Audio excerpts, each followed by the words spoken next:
I had to become a Freemason, because you can't get involved in Satanism on the hardcore level without first being a Freemason. That was my official shrine portrait, which they took as part of my initiation. I was ready to become involved in hardcore Satanism. What did that mean? Well, that meant I had to sell my soul to the devil. I had to sign my name on the contract in blood. I had to sign my name in the black book. You gotta understand something. The satanic doctrine here is that hell is not what we believe it is, or what the Bible teaches it is. The satanic doctrine is that hell is this incredible party.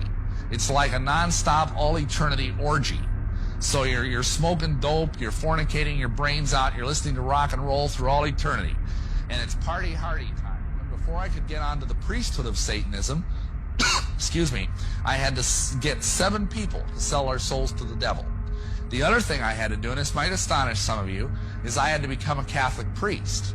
I had to go back to my original vocation, because you cannot be a satanic priest unless, first of all, you're a Catholic priest. And if that surprises you, I just suggest that you go and you read some of the medieval literature. You'll see that that is in fact the case. Masons are like homosexuals. They can't reproduce themselves naturally. They can only, yeah, amen, they can only recruit. You know, think of that. That's the way with every cult. If you know someone who's a Mason, or if you yourself are a Mason, realize that when you kneel at the altar of Masonry as an entered apprentice, and you take that oath, you are adopted into the family of Lucifer at that moment. Now, you don't probably know that. I did. But most people don't even know that. And as a result, if you're a Christian, and mind you, there are pastors that are doing this, there are deacons that are doing this, there are countless Christian lay people that are doing this. You cannot serve 2 masters. And if you understood the profound relationship between witchcraft and Freemasonry, you would know what that cord, that cable tow meant, because they've got a rope around their neck. And what that means in witchcraft and the occult is that is a symbol of the umbilical cord of the mother goddess, the Queen of Heaven, linking her to her hidden child. So this guy has just been born again by the Queen of Hell, the consort of Lucifer. Every Mason has this happen to them. And they don't understand the dynamics, probably 99 out of 100, but they still go through it. So they deliberately lied to their people in the lower levels. Now, when a man has gone through the rituals of the first 3 degrees, the fellowcraft being the second, entered apprentice is first, fellowcraft is second, master mason is third, and they're sort of told they've reached the pinnacle of the lodge. But if you look at a structure plan of how they're set up, you'll realize you're barely up to the floorboards and hardly out of the basement. And as you go through all of these other degrees, you know, I can think of a friend of mine who used to be a Knight Templar. So that's about the second highest level that you can reach in most of the Western world. And he told me that he learned, he came out of it and became a Christian, he learned that he had to break 5 of the 10 commandments in order to reach that degree. Numbers 1, 2, 3, 6, and 9. So if you're going to go and do that, you're actually going to end up with God as your enemy.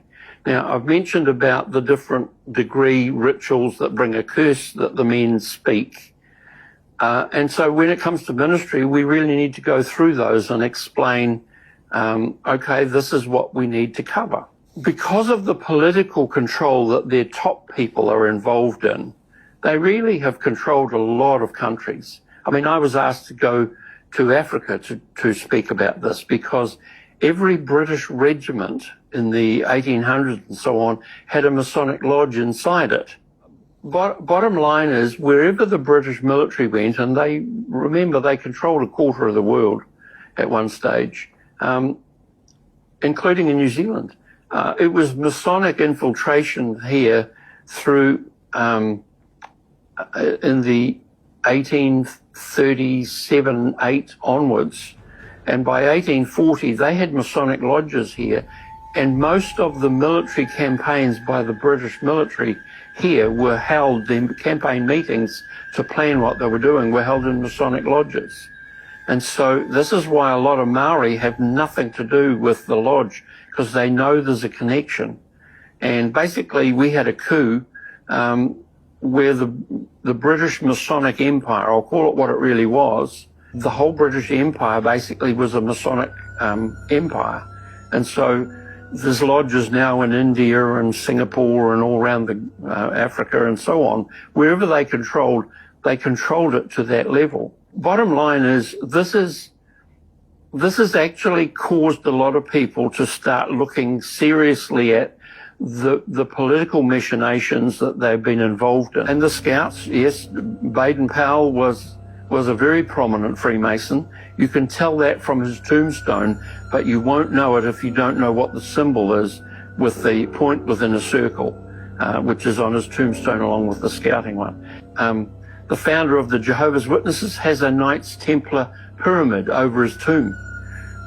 It tells us exactly what we've got, complete with the logo on it and so on. So this is, if you know what you're looking for, you can see them in a lot of places.